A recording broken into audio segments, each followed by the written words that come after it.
midnight screams. I ignored the dead woman standing behind Pete. Well, tried to. I'd gotten pretty good at not looking at her, but not listening was another matter. Drip, drip, drip. Was it blood that perpetually rolled down her fingers, or something worse? No way of knowing without looking. My eyes burned with the temptation to take a peek. Just a quick one. Surely it wouldn't do any. I blinked hard and focused on what Pete was saying. No Shirley tonight? Kids have come down with the flu. I volunteered for setup duty. I gestured down the corridor. Shall we? I led the way, careful to keep my eyes away from windows, shiny doorknobs, unexpected puddles, anything that might cast a reflection. When we reached our room, I paused, casting Pete a sidelong look. Do you want to? He knew the drill. No setting foot in the room, not yet. With exaggerated casualness, he leaned against the wall and fixed his eyes on the ceiling, while I opened the door and hurried inside. I fumbled the key into the storage cupboard lock and found what I needed within easy reach. Thank God for Shirley's organizational skills. All but sprinting back to the door, I uncorked the jar and drew a thick line of salt just inside the threshold. I caught the briefest glimpse of bare feet. Bloated, the corpse's white flesh shot through with blue. Dark. Viscous liquid pooled around the rotting toes. Then Pete stepped over the salt and walked briskly to the storage cupboard, closing the door behind him with a firm click. That left me to deal with the blinds. It wasn't Pete's fault. It wouldn't be fair to expect him to do it. No amount of logic prevented the wave of resentment I felt as I wrestled with the ever-tangling cords, jaw clenched, waiting to hear. Tap, tap, tap. My mouth went dry. Just to my right, on the other side of the glass, was a glob of black ooze. And was that a fingernail? It's no wonder the cleaners hate us. The words erupted from my lips before I could stop them, followed by a giggle that sounded more like a shriek. Acknowledgement. Bad idea. But it broke the heavy silence of the room, cleared my head long enough for me to win the battle with the blinds. With the outside world at last shut out, I allowed myself a moment, just long enough for my hands to stop trembling. By the time I made it back to the storage cupboard, I'd managed to plaster a smile onto my face. Pete had already retrieved his talisman. He sat cross-legged on the floor, gripping the dog-eared book so tightly his knuckles had turned white. When he heard the door open, he looked up expectantly. "All clear," I confirmed. "Rough week?" I bit my tongue on the question as he scrambled to his feet. It seemed rude not to ask, particularly when the circles under his eyes were so much darker than usual.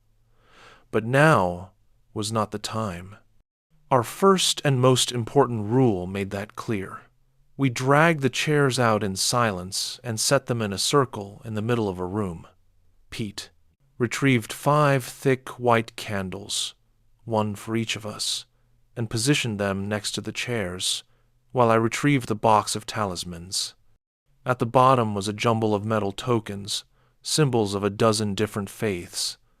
They were a hangover from the early days when it was just me and Shirley, fumbling our way through the darkness.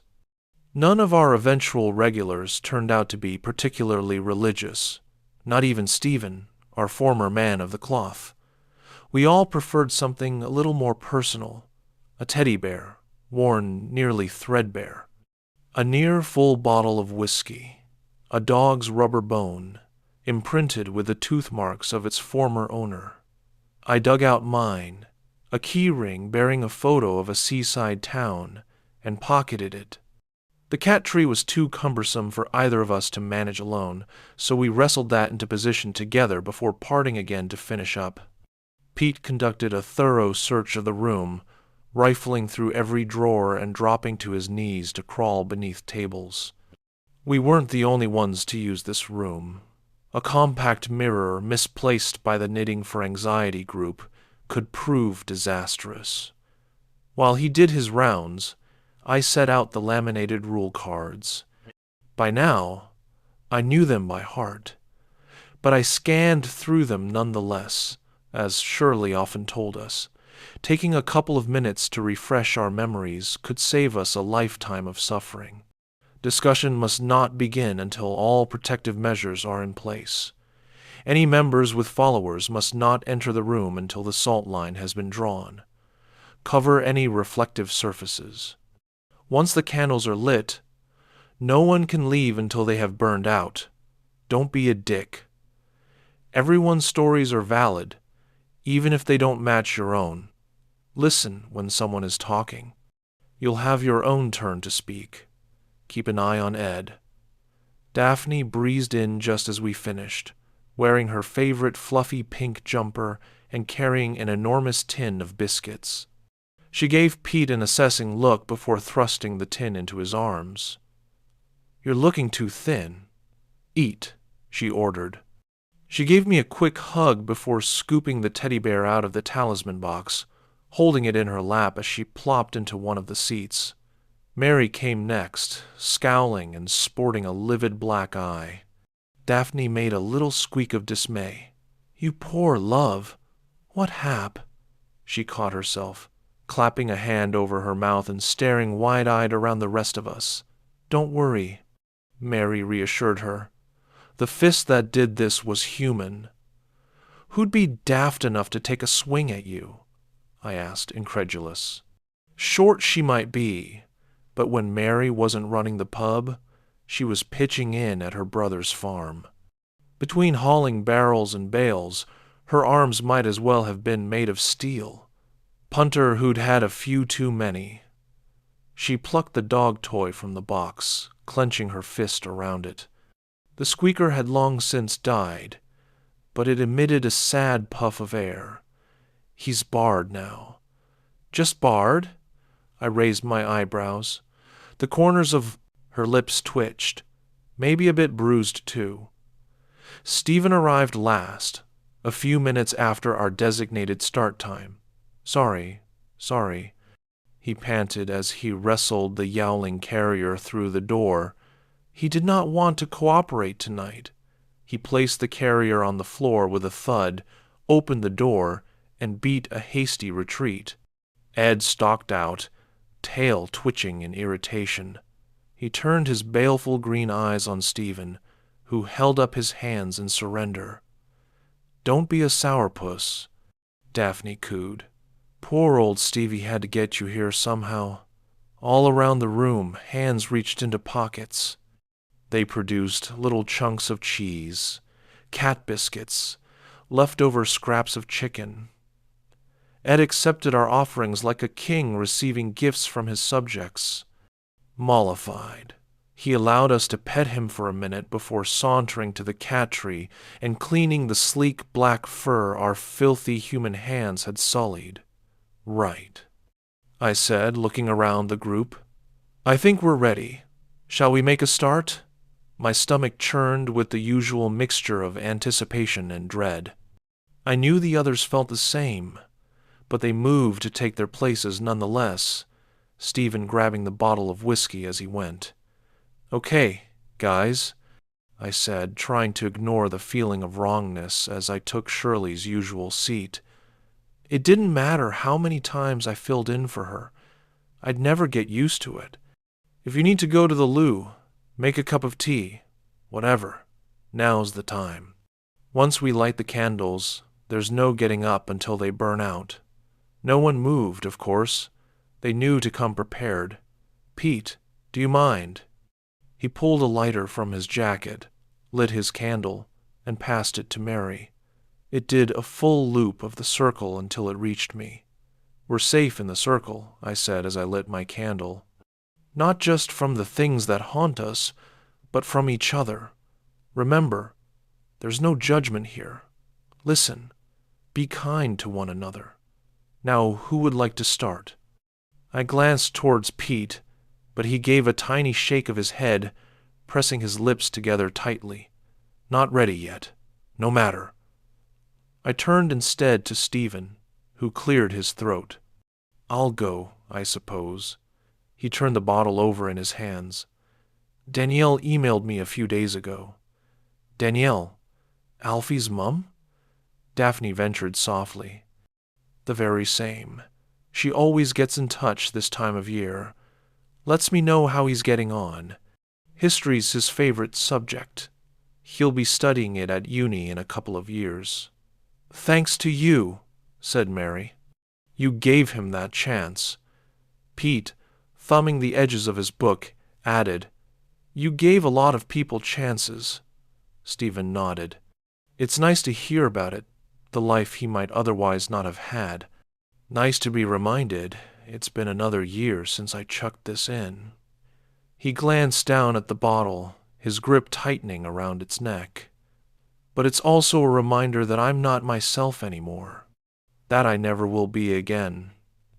His candle flickered, and for a moment his shadow was not his own.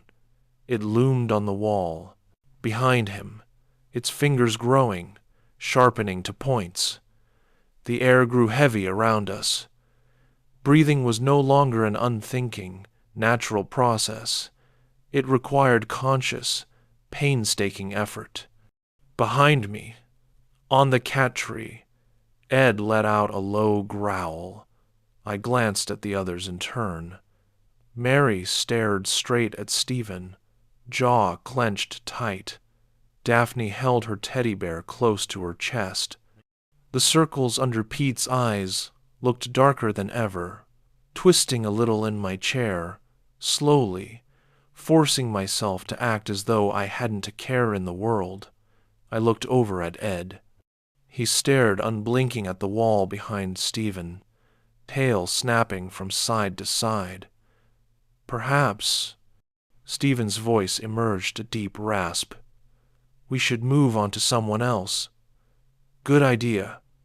Through sheer force of will, I managed to keep my voice light.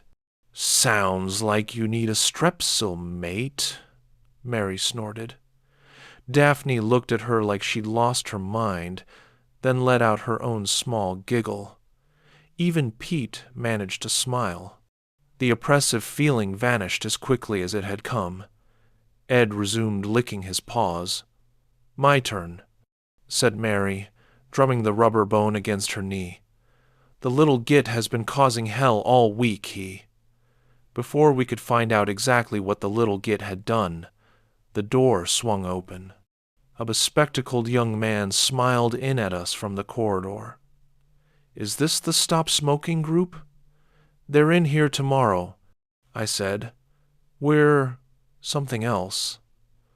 Ah, he puffed out his cheeks, disappointed. I'm meant to be leading it. Well, come back at 8 o'clock tomorrow. I'm sure you'll do brilliantly.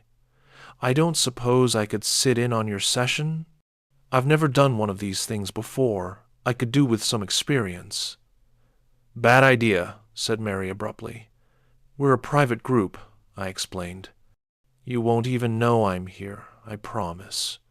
As he stepped into the room, we all rushed to dissuade him, talking over each other in our panic. You can't. This is private. You don't know. Mary, her face so red it was nearly purple, looked like she was strongly considering battering him with the rubber bone. She couldn't. None of us could leave the circle. All we could do was watch helplessly as he waved off our complaints, grabbed a spare chair, and forced it into the small gap between Daphne and Stephen. The group stared at him, aghast, then, as one, turned their eyes to me. Damn it, Shirley. Why did you breed children with such weak immune systems? Ryder? I looked at the stranger expectantly.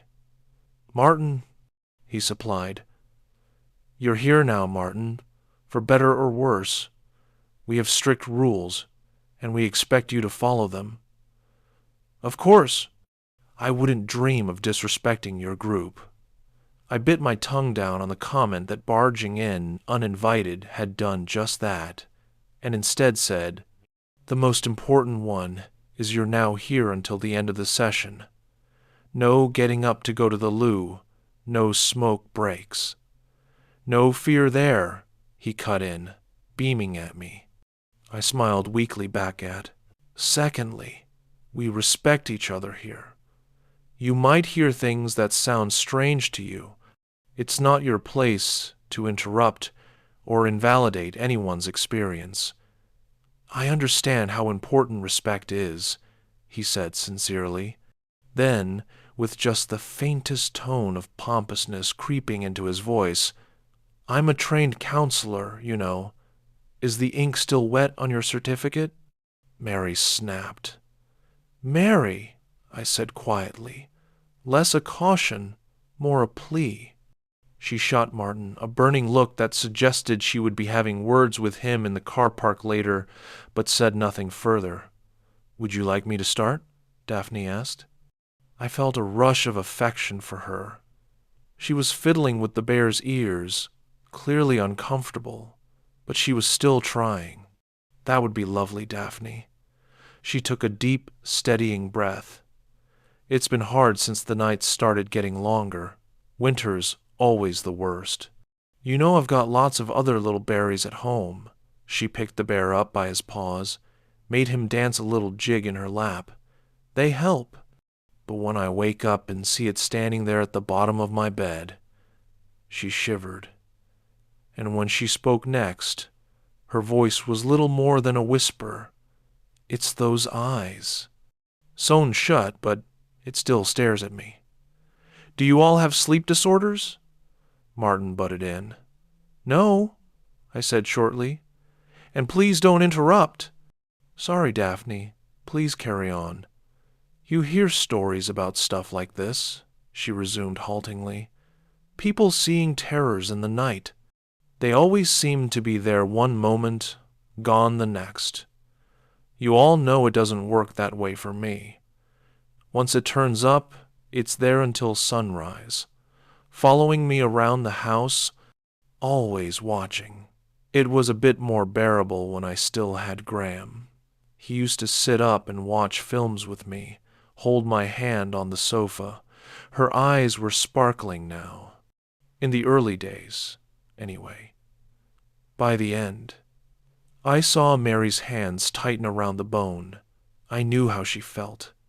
Logically, I knew I couldn't blame Graham. It took a special sort of person to stick around and deal with this stuff, when they didn't have to. And as we'd all learned, those sorts of people were few and far between. Still, I hated him for leaving his poor, sweet wife to suffer alone. Stephen leaned over to Daphne, offering her his handkerchief.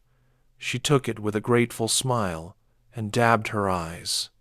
"Creative writing!" Martin burst out. "What?" I asked. "You're a creative writing group, right? Mate, you've been told already to keep your gob shut." "How hard is it?" Mary demanded, jabbing the bone in his direction. "She's right," I said. "Please don't make me ask you again." When I looked at Daphne, she shook her head, holding the handkerchief tight against her cheek. I raised my eyebrows at Mary. "Fine," she huffed. "I'll go." As I was saying before we were so rudely interrupted, she shot Martin a scorching look. "He's been causing trouble this week. More than usual, I mean. Has he been in the toilets?" "Again?" I asked. "Yes, literally, in this case. That's how I ended up with this." She tapped her black eye. Drunk punter went into one of the stalls, and the little shit popped his head up out the loo. "Course, it's not the place you expect to find a little old man in a bowler hat." Freaked him right out. Came running out, ranting and raving, swinging fists. She let out a grunt of dissatisfaction. 2 of my staff gave their notice that night, It's becoming an issue. We don't have a problem hiring. They hear the pub's haunted and think they might get a little laugh, a little scare. But the moment it inconveniences them— Wait, Martin interrupted. Mary heaved a heavy sigh. Here we go. Are you claiming that you're experiencing some sort of, I don't know, genuine paranormal phenomenon? When Mary's only response was a hard stare, he turned to Daphne. And you too? She gave him the smallest nod, just enough to confirm his statement. Martin, I cut in before he could say anything further. I was very clear about our rules. We don't invalidate anyone's experiences. But you should— No. He caught himself, held up his hands in a gesture of contrition. You're quite right. Your group, your rules. Please, do continue. Mary's scowl made it clear she had no intention of picking up where she had left off. Pete and Daphne both pointedly ignored my looks. Only Stephen met my eyes. He cleared his throat, then suggested gently, Perhaps you would like to? I really wouldn't. Not when Martin was now leaning forward, gaze intent and full of sickening concern. But I could hardly expect the others to open up if I refused to do so myself. Right. I shifted in my seat, balling my hand into a fist around the keyring. Yes. Well, you all know how it started. Martin isn't acquainted with the story. I could have swung for Stephen if I wasn't so certain he wasn't intent on torturing me.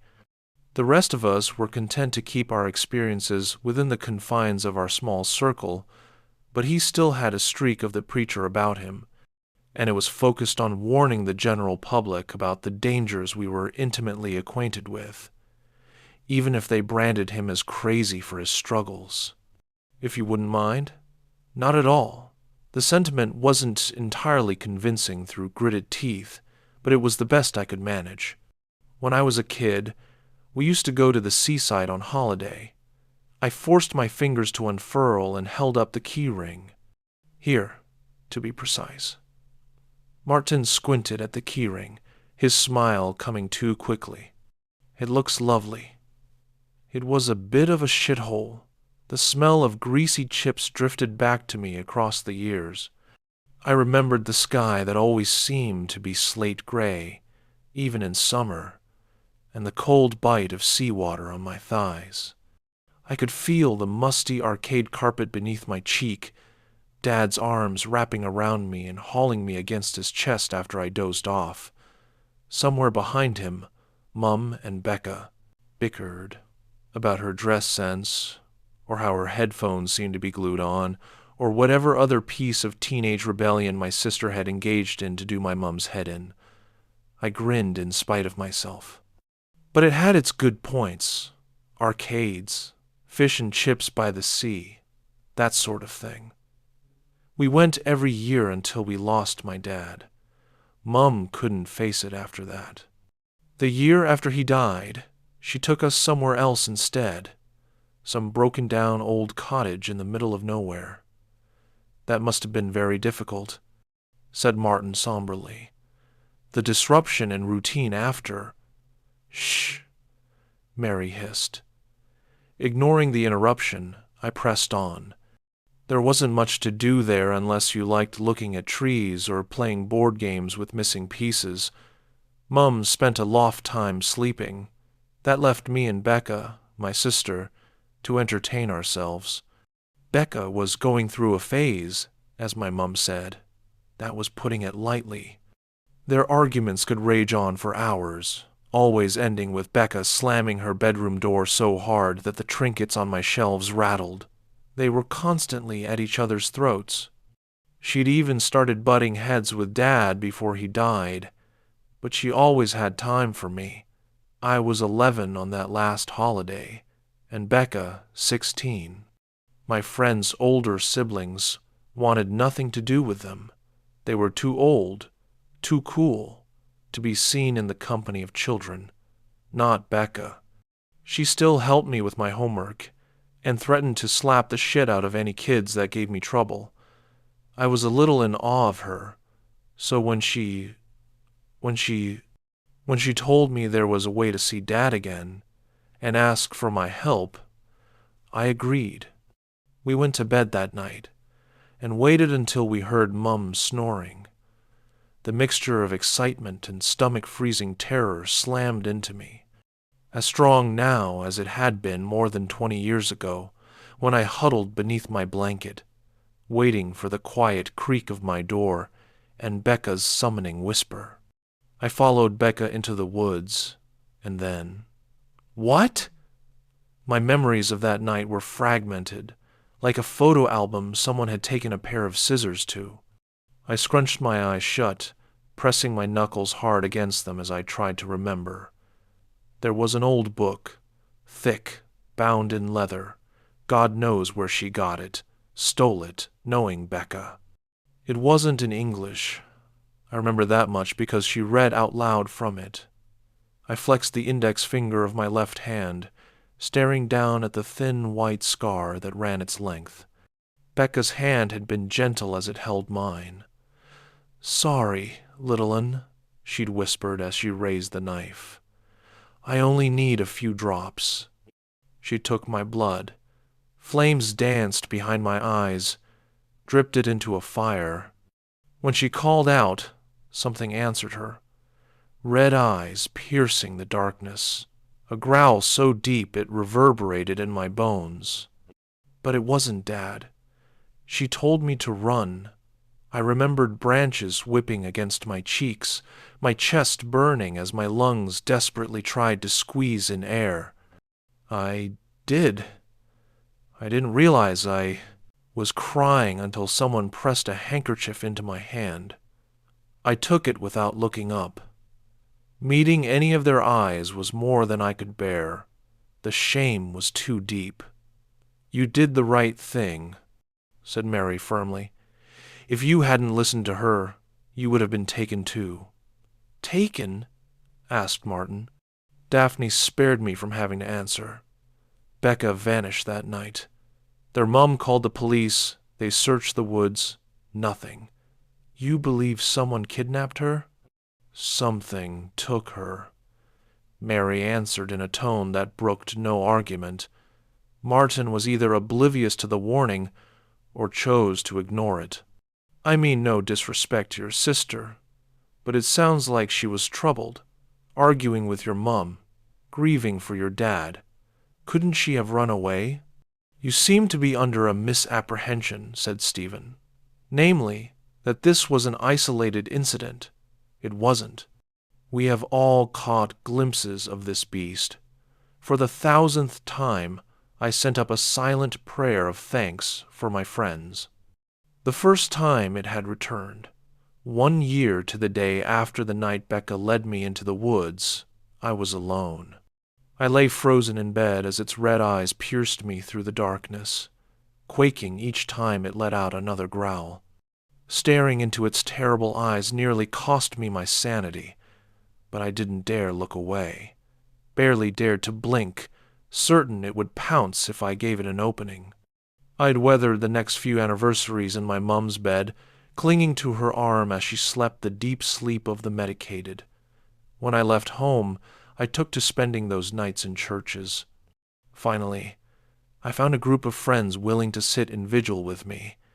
Martin made to rise from his chair and was immediately greeted by a chorus of "No" from all sides.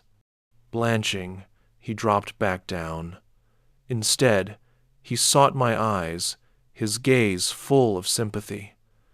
"I really am sorry for what happened. Losing your dad, then your sister, and at such a young age. But..." He hesitated, fiddling with the cuffs of his jumper before seeming to come to a decision. "Monsters, like the thing you're talking about, don't exist.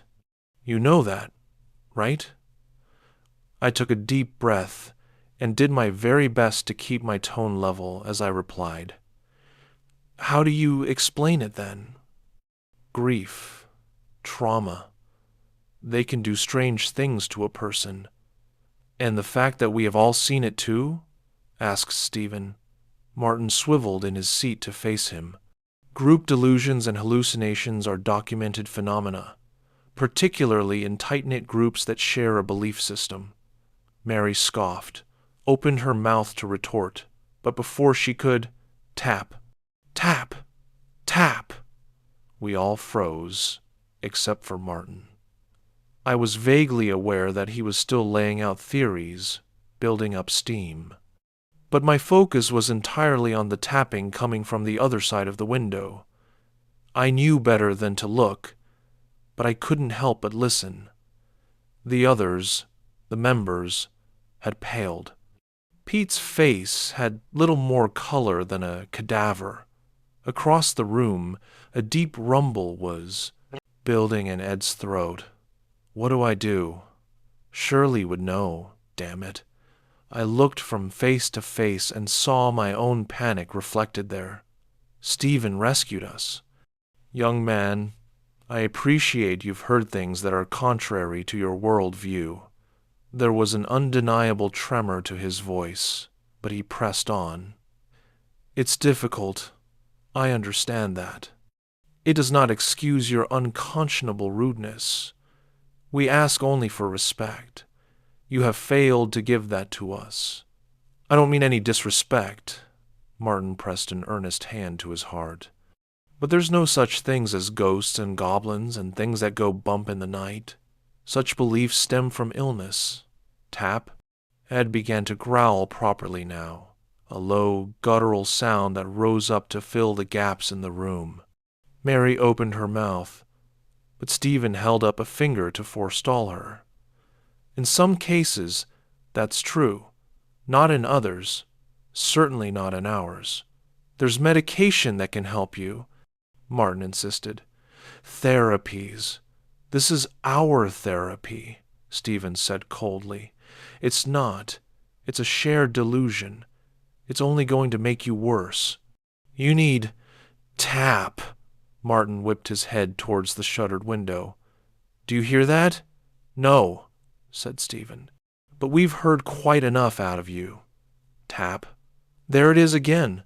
Surely you can hear it. We don't know what you're talking about, I said. Your cat does. He gestured towards Ed, who was now standing, claws digging into the fabric beneath his paws, eyes locked on the window. It's coming from over there. Don't, we shouted in unison as he made to rise from his seat once more. He dropped back down with a thud. As he looked from one person to another, realization dawned on his face. You think it's some sort of monster, don't you? Silence but for the tapping. I'm going to go over there. Please don't, Daphne whispered. And show you there's nothing to be afraid of. It'll be the end of you, you bloody fool, said Mary. Martin stood up. Stephen jerked reflexively, as if he was about to go after him. He caught himself at the last moment, gripping the seat of his chair to anchor himself in place. Martin, his voice was low and urgent now. I've participated in dozens of exorcisms in my time.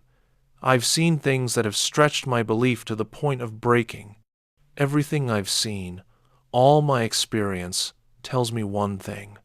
If you go over there, you will die. Why risk it? Said Mary. If there's even the slightest chance he's right, you're gambling with your life. The look Martin gave her was soft and full of pity. If I play along with this delusion, I'm only hurting you. He stepped outside the circle. With every step he took, we pleaded, begging him to come back, to sit in the safety of the circle. When he reached the window and made to raise the blind, Pete wrapped a trembling hand around my wrist and shook his head. I nodded acknowledgement. It's too late, I murmured, and when the others still clamored at Martin, raised my voice to a shout. It's too late! Just don't look! I grabbed Pete's hand on one side and Stephen's on the other. A moment's hesitation, in which their faces cycle through denial, fury, and, finally, helpless resignation, before the others followed suit and joined hands. "How the fuck did this happen?" Mary spat. We turned our eyes to the floor. Silence now but for Ed's yowling, and beneath it the soft click of the window opening. "Hello?" Martin called. Then, "See, there's nothing there. It must have been the branches on the—" "Oh!" Pete's nails dug into my skin. "Are you okay?" The slightest tremor entered Martin's voice. "You look—" I think he realized his mistake at the end. There was a clattering, as though he'd tried to jerk back and slam the window shut, only to become tangled in the blinds. I think he tried to scream. He only managed a sharp inhale, a muffled groan. Heavy thudding followed, like feet pounding against the ground and finding no purchase. Then silence, except for Ed. His screeching had died down to a continuous growl, low and full of warning. As for us, the survivors of yet another deadly night, we could only remain in the circle, stuck there until the candles burned down. I didn't dare look up, but I could hear Daphne's soft whispering and Pete muttering something unintelligible beneath his breath. At last, the candles began to burn out. When the last flame guttered, Pete shot up and ran as fast as his shaking legs could carry him to the storage cupboard. Daphne followed after him, arms wrapped tight around her waist. As she turned to close the door behind them, I saw her cheeks were wet. "Sorry," she mumbled. "I just can't." That left me, Mary, and Stephen to deal with the aftermath. Mary's fingers had punctured the rubber bone, and Stephen looked as though he hadn't had to fight the urge to open his bottle so hard in years. But when I looked into their faces, I saw they were resolved. "On 3?" I suggested. When they both nodded, I reminded them. "Don't look out the window." I counted us down. We looked in unison. Martin lay slumped half out of the window. Something stood beyond him, staring in at us from outside. Our well-trained eyes refused to see it. "If I get that window shut, can you move the—" My lips refused to form the word body, but they understood. "On it, boss," said Mary. They went first, Mary leading the way with her mouth set in a grim line. Grabbing hold of one of Martin's legs each, they heaved. He came free of the window and landed on the floor with a sickening thud. The moment he was clear, I moved in. For a dreadful moment, my arm refused to move. I was frozen in place, trapped by the fear that cold fingers would wrap themselves around my wrist when I reached for the window. "They've done their part," I told myself. "Now it's your turn." As I reached for the handle, I saw the woman standing outside, still, silent, mere feet away. I allowed my eyes to slip out of focus, giving no sign I had seen her other than the hammering of my heart, which I was certain filled the whole room. I snatched the window shut, then closed the blinds on her dreadful form. Only then did I allow myself to take a deep breath as I turned to inspect our next problem. The only outward signs of damage were the rivulets of blood that had trickled from Martin's ears, oozing down to stain the shoulders of his jumper. That, and his eyes. They were wide and glazed, frozen open by the horror he had witnessed. The last thing he would ever witness. "What are we going to do with him?" said Mary, her voice clipped. "Do we call the police?" "And tell them what?" I asked. "I don't know," she shrugged. "We could say he collapsed? And how do we explain why we waited hours before calling for help?" I wrapped my arms around myself, shivering. They'll start poking around into what we do here then. Next thing you know, we end up locked away in some hospital, finished Mary. At best, I murmured. I'll sort it, said Stephen. He was staring at Martin's corpse, face pale and clammy. That could be dangerous, cautioned Mary. I can handle it, he said sharply, running a shaking hand over his mouth. I wouldn't have suggested it otherwise. I hesitated. Do you want company, or would you prefer if we? Privacy is preferable. On the cat tree, Ed had finally fallen silent, but he turned his lamp-like eyes on Stephen, tail twitching. As I ushered Mary to the storage cupboard, Stephen called after us hoarsely, "Draw a salt line, just in case." We slipped inside, to where Daphne and Pete were waiting for us, her arm wrapped tightly around his shoulder. They glanced at us, read our grim looks, and looked quickly away again. When I turned to close the door, I caught a glimpse of Stephen, his jaw unhinging, dropping down to his chest as his teeth sharpened into fangs. He advanced on Martin, his clawed hands grasping. I slammed the door and reached for the salt.